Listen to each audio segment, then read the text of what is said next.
ജനങ്ങൾക്ക് അഭിപ്രായങ്ങളും പരാതികളും മുഖ്യമന്ത്രിയെ അറിയിക്കാൻ മുഖ്യമന്ത്രി എന്നോടൊപ്പം എന്ന പേരിലുള്ള കോൾ സെന്റർ പ്രവർത്തനം ആരംഭിച്ചു. 1800 425 67 89 എന്ന ടോൾ ഫ്രീ നമ്പറിലൂടെ ജനങ്ങൾക്ക് മുഖ്യമന്ത്രിയുമായി സംവദിക്കാം. സംസ്ഥാന സർക്കാരും ജനങ്ങളും തമ്മിലുള്ള ആശയവിനിമയം പരിപോഷിപ്പിക്കുകയാണ് ലക്ഷ്യമെന്ന് മുഖ്യമന്ത്രി പിണറായി വിജയൻ വ്യക്തമാക്കി. ചലച്ചിത്ര താരം ടോവിനോ തോമസ് ആയിരുന്നു ആദ്യ കോളർ. കോൾ സെന്ററിന്റെ പ്രവർത്തനം വിശദമാക്കുന്ന റിപ്പോർട്ട് നമുക്കൊന്ന് കാണാം. മുഖ്യമന്ത്രി എന്നോടൊപ്പം എന്ന സംസ്ഥാന സർക്കാർ ഏറ്റവും പുതിയ പദ്ധതിയുടെ കോൾ സെന്ററാണിത്. ഇവിടെ ജനങ്ങൾക്ക് പറയാനുള്ള പരാതികൾ ഒരു ടോൾ ഫ്രീ നമ്പറിൽ വിളിച്ച് അറിയിക്കാം. പരാതികൾക്ക് ഉടൻ പരിഹാരം എന്നുള്ളതാണ് ഇവിടെ സർക്കാർ ഉറപ്പു നൽകുന്നത്. പല തലങ്ങളിലുള്ള നടപടിക്രമങ്ങൾ പൂർത്തിയാക്കേണ്ടതുണ്ട്. പക്ഷേ പരാതികൾ ഇവിടെ വരുമ്പോൾ അതിനനുസരിച്ച് കൃത്യമായി കൈകാര്യം 2 നോഡൽ ഓഫീസർമാരെ ഇവിടെ സർക്കാർ ഇതിനായി ഈ കോൾ സെന്ററിൽ നിയോഗിച്ചിട്ടുണ്ട്.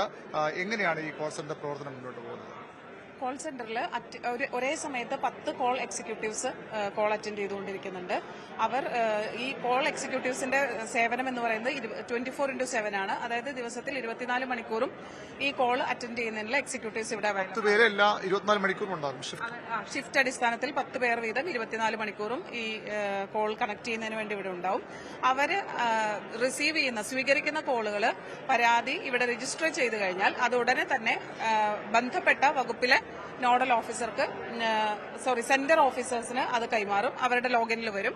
ആ പരാതി സെന്റർ ഓഫീസർ അതിൽ ഡാറ്റ എല്ലാം പര്യാപ്തമല്ലേ എന്ന്, ഈ പരാതി പരിഹരിക്കുന്നതിന് ആവശ്യമായ ഡാറ്റ പര്യാപ്തമാണോ എന്നുള്ളത് പരിശോധിക്കുകയും അത് അടുത്ത ലെവൽ സ്റ്റേറ്റ് ലെവൽ നോഡൽ ഓഫീസേഴ്സിന് കൈമാറുകയും ചെയ്യും. കോൾ സെന്റർ ഇവിടെ ഉണ്ട്. ഈ സെന്റർ ഓഫീസർമാർ എല്ലാ ജില്ലകളിലും ഉണ്ടാകും, അല്ലെങ്കിൽ ഇവിടെ മാത്രമാണ്? സെന്റർ ഓഫീസേഴ്സ് എല്ലാം ഇവിടെ, ഈ കാണുന്ന എല്ലാം സെന്റർ ഓഫീസേഴ്സ് ആണ്. വിവിധ വകുപ്പുകളിൽ നിന്നുള്ള സെന്റർ ഓഫീസേഴ്സ് ഇവിടെ തന്നെ ഉണ്ടാവും. പിന്നെ സ്റ്റേറ്റ് നോഡൽ ഓഫീസേഴ്സ് ആണ് ഡിപ്പാർട്ട്മെന്റിന്റെ. അവിടെയുള്ള ജില്ലാ തലത്തിലും അതുപോലെ സംസ്ഥാന തലത്തിലും മറ്റ് ഇതിന്റെ ഡീറ്റെയിൽസ് എല്ലാം കളക്ട് ചെയ്ത് സെന്റർ ഓഫീസേഴ്സിന് കൈമാറുന്നത് നോഡൽ ഓഫീസേഴ്സ് ആണ്. സിഎം പറഞ്ഞത് ഉടൻ പരിഹരിക്കാവുന്ന പരാതികൾ അപ്പോൾ പരിഹരിക്കും. പിന്നീട് ഓരോ തലങ്ങളിൽ ഉദ്യോഗസ്ഥ തലങ്ങളിൽ പരിഹരിക്കാൻ IAS തലത്തിലുണ്ടാകാം, അല്ലെങ്കിൽ മന്ത്രിമാർ തലത്തിലേക്ക് ഉണ്ടാകാം. അതെങ്ങനെയാണ് അതൊരു ക്ലാസിഫൈ ചെയ്ത് എങ്ങനെയാണ് അതൊരു പോകുന്നത്? അത് നമ്മളെ പരാതി കിട്ടുന്നതിനനുസരിച്ച് കോൾ എക്സിക്യൂട്ടീവ് ഡിപ്പാർട്ട്മെന്റ് സ്റ്റാഫിലേക്ക് കൈമാറുന്നതാണ്. ആ പരാതി കൈമാറി കിട്ടുന്നതിനെ സെഗ്രിഗേറ്റ് ചെയ്യും. ആ പരാതി എത്ര ടൈമിനുള്ളിൽ പരിഹരിക്കാവുന്നതാണ് എന്നുള്ളത് സെഗ്രിഗേറ്റ് ചെയ്തതിനു ശേഷം 48 മണിക്കൂറിനുള്ളിൽ പരിഹരിക്കുന്നതാണെങ്കിൽ കൺസേൺഡ് നോഡൽ ഓഫീസറിൽ നിന്ന് വിവരം ശേഖരിച്ചിട്ട് അതിന്റെ കറക്റ്റ് പ്രസന്റ് സ്റ്റാറ്റസ് എന്താണെന്ന് മനസ്സിലാക്കി ഉടൻ തന്നെ ആ പൊതുജനത്തിനെ തിരിച്ച് ഇവിടെ നിന്ന് കൺസേൺഡ് ഡിപ്പാർട്ട്മെന്റ് സ്റ്റാഫ് തന്നെ വിളിച്ചറിയിക്കുകയാണ് ചെയ്യുന്നത്. അതല്ലാതെ അതിൽ കൂടുതൽ ടൈം ആവശ്യമുള്ളതിനെ നമ്മളത് എത്ര ടൈം ആവശ്യമാണ്, എത്ര തീയതിയിൽ അത് പരിഹരിക്കാൻ കഴിയുമെന്നുള്ള വ്യക്തമായ നിർദ്ദേശവും തീർച്ചയായും ഒരു ഉറപ്പും ജനങ്ങൾക്ക് നമുക്ക് കൊടുക്കാൻ കഴിയുമെന്നുള്ളതാണ്. നിരവധി വകുപ്പുകളുണ്ട്. അപ്പോൾ സ്വാഭാവികമായിട്ട് ആ വകുപ്പുകളെല്ലാം പരാതി വരും. ഇവിടെ എല്ലാ വകുപ്പുകളിലെ പ്രശ്നങ്ങൾ പരിഹരിക്കാനുള്ള സംവിധാനം ഉണ്ടോ? അതെ, ഇപ്പോൾ നമ്മൾ ഈ കാണുന്ന സെന്റർ ഓഫീസേഴ്സ് എന്ന് പറയുന്നത് മേജറായിട്ടുള്ള എല്ലാ ഡിപ്പാർട്ട്മെന്റിൽ നിന്നുള്ള ഏറ്റവും പ്രാവീണ്യമുള്ള ഉദ്യോഗസ്ഥരാണ്. അവരെ തന്നെയാണ് നിയോഗിച്ചിരിക്കുന്നത്. അപ്പോൾ ഏത് വിഷയവുമാണ് വരുന്നത് ആ കൺസേൺഡ് ഡിപ്പാർട്ട്മെന്റിലേക്ക് കൈമാറുകയും ആ ഡിപ്പാർട്ട്മെന്റും അതിന് താഴെ ഓരോ ജില്ലയിലേക്ക് കൺസേൺഡ് നോഡൽ ഓഫീസേഴ്സ് ഉണ്ടാവും, സ്റ്റേറ്റ് ലെവൽ നോഡൽ ഓഫീസേഴ്സ് ഉണ്ടാവും. അവരിലേക്ക് കൈമാറിയതിനു ശേഷം ഉടൻ തന്നെ 48 മണിക്കൂറിനുള്ളിൽ വിവരശേഖരണം നടത്തി എന്താണ് ഇപ്പോഴത്തെ അവസ്ഥ, എങ്ങനെ അത് പരിഹരിക്കാൻ പറ്റുമെങ്കിൽ അത് പരിഹരിച്ചുകൊണ്ട് റിപ്പോർട്ട്. മറുപടി എങ്ങനെയാണ് അവർ അറിയിക്കുന്നത്? ഇപ്പോൾ അവർ രജിസ്റ്റർ ചെയ്യുമ്പോൾ തന്നെ അവർക്കൊരു മെസ്സേജ് ആയിട്ട് SMS ആയിട്ട് ലഭിക്കുന്നതാണ്. നിങ്ങൾ മുഖ്യമന്ത്രി എന്നോടൊപ്പം എന്ന പരിഹാരം ലഭിക്കുന്നതിന് വേണ്ടി ചോദിച്ചതിനുള്ള ഒരു മറുപടിയായിട്ട് ആ റിയൽ ടൈം അതിന് ഒരു മെസ്സേജ് പോകും. അപ്പോൾ രജിസ്റ്റർ ആവും. അതുപോലെ തന്നെ ടിക്കറ്റ് ജനറേഷൻ ആവുന്ന ആ ടിക്കറ്റ് നമ്പർ അവർക്ക് നൽകുന്നതായിരിക്കും. ഇനി അത് വെച്ച് അവർക്ക് ഫോളോ അപ്പ് ചെയ്യാം. അതല്ലാതെ തന്നെ ഈ കൈമാറിയത് 48 മണിക്കൂറിനുള്ളിൽ ഡിപ്പാർട്ട്മെന്റ് സ്റ്റാഫ് തിരിച്ച് അവരെ വിളിച്ചറിയിക്കും. അപ്പോൾ അങ്ങനെയാണ് അത് ചെയ്തിരിക്കുന്നത്. ഇപ്പൊ തന്നെ മുഖ്യമന്ത്രിയുടെ പരാതി പരിഹാര സെല്ലുണ്ട്. അവിടെ മെയിലിലൂടെ അറിയിക്കാം, കത്തിലൂടെ അറിയിക്കാം, നേരിട്ട് പോയി പറയാം.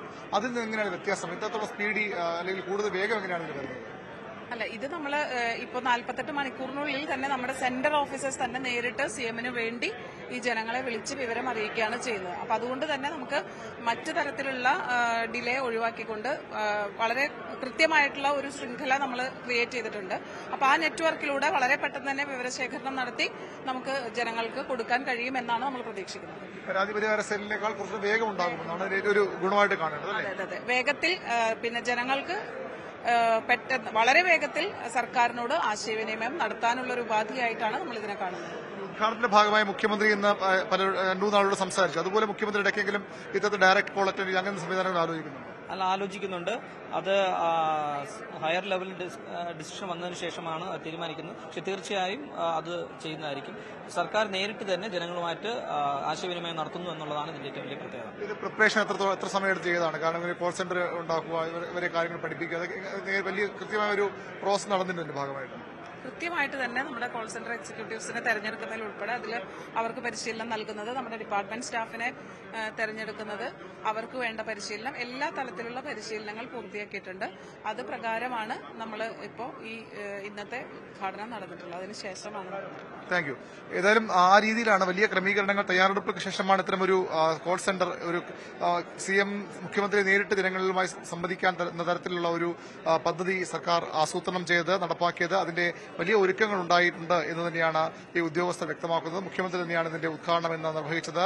ചലച്ചിത്രതാരം ടൊവിനോ ആദ്യം അദ്ദേഹത്തോട് സംസാരിച്ചു. അതിനുശേഷം വളരെ 2-3 കോളുകൾ മുഖ്യമന്ത്രി ആ രീതിയിൽ ആളുകളുടെ കോളുകൾ സ്വീകരിക്കുകയും ചെയ്തു. ഈ കോൾ സെന്ററിന് പുറമെ ഇടയ്ക്കെങ്കിലും മുഖ്യമന്ത്രി ഈ ജനങ്ങളെ പരാതികൾ നേരിട്ട് കേൾക്കുന്ന തരത്തിലേക്ക് കൂടി കാര്യങ്ങൾ ഇപ്പോൾ ആലോചിക്കുന്നുണ്ട്. അതിന്റെ ഒരു അന്തിമ തീരുമാനത്തിലേക്ക് എത്തിയിട്ടില്ല. ഏതായാലും ജനങ്ങൾക്ക് വളരെ വേഗം സർക്കാർ കാര്യങ്ങൾ അറിയാൻ, മുഖ്യമന്ത്രിയുമായി സംസാരിക്കാൻ, തങ്ങളുടെ പ്രശ്നങ്ങൾ ചർച്ച ചെയ്യാനൊക്കെ ഉള്ള ഒരു അവസരമായി ഇത് മാറുമെന്ന പ്രതീക്ഷയാണ് സർക്കാരിന് ഉള്ളത്. CM വിത്ത് മീ എന്ന ഈ പദ്ധതി ഏതായാലും എത്തരത്തിൽ മുന്നോട്ട് പോകും? ജനങ്ങൾക്ക് വലിയ ആവശ്യങ്ങളുണ്ട്. പലപ്പോഴും ഈ മുഖ്യമന്ത്രി പറഞ്ഞതുപോലെ ഓരോ ഫയലും ഓരോ ജീവിതമാണ്. നിരവധി അഴിയാക്കുരുക്കുകൾ, ചുവപ്പ് നാടകൾ ഇപ്പോഴും സർക്കാർ സർവീസിന്റെ പല തലങ്ങളിലുണ്ട്. അതൊക്കെ മാറ്റിയെടുക്കാൻ ഇതിലൂടെ കഴിയുമോ എന്നാണ് ഇപ്പോൾ സർക്കാർ വീണ്ടും ഒരിക്കൽ കൂടി ശ്രമിക്കുന്നത്. 1800-425-6789 ടോൾ ഫ്രീ നമ്പറിലൂടെയാണ് ജനങ്ങൾക്ക് മുഖ്യമന്ത്രിയോട് അഭിപ്രായ നിർദ്ദേശങ്ങളും പറയാൻ കഴിയുക. സംസ്ഥാന സർക്കാരും പൊതുജനങ്ങളും തമ്മിലുള്ള ആശയവിനിമയം പരിപോഷിക്കുകയാണ് ഇതിന്റെ ലക്ഷ്യമെന്ന് സർക്കാർ വ്യക്തമാക്കുന്നു. സർക്കാരിന്റെ പ്രധാന പദ്ധതികൾ, ക്ഷേമ പദ്ധതികൾ, മേഖലാധിഷ്ഠിത സംരംഭങ്ങൾ, മുഖ്യമന്ത്രി ദുരിതാശ്വാസ നിധിയുടെ അതിൽ അപേക്ഷകളുടെ അവസ്ഥ എന്നിവ ജനങ്ങൾക്ക് പെട്ടെന്ന് അതുമായി ബന്ധപ്പെട്ട കാര്യങ്ങൾ അറിയാൻ ആണ് സർക്കാർ ഈ പദ്ധതി ഒരുക്കുന്നത്. ഏതായാലും സർക്കാർ ഭരണത്തിന്റെ അവസാന നാളുകളിലൂടെ കടന്നുപോകുമ്പോൾ ജനങ്ങളുമായി നേരിട്ട് സംവദിക്കാൻ നേരത്തെ നവകേരള സദസ് അടക്കമുള്ള മേഖലാതല യോഗങ്ങൾ അടക്കമുള്ള നിരവധി പദ്ധതികൾ സർക്കാർ നടപ്പാക്കിയിരുന്നു. അതിന്റെ ഒരു അടുത്ത പടിയായാണ് സർക്കാർ ഇതിനെ കാണുന്നത്. CM വിത്ത് മീ, മുഖ്യമന്ത്രി എപ്പോഴും തങ്ങൾക്കൊപ്പം ഉണ്ടാകുമെന്ന ഒരു സന്ദേശം കൂടിയാണ് സർക്കാർ നൽകുന്നത്. അതിനുവേണ്ടിയാണ് ഈ സിറ്റിസൺ കണക്ട് സെന്റർ ആരംഭിച്ചിട്ടുള്ളത്.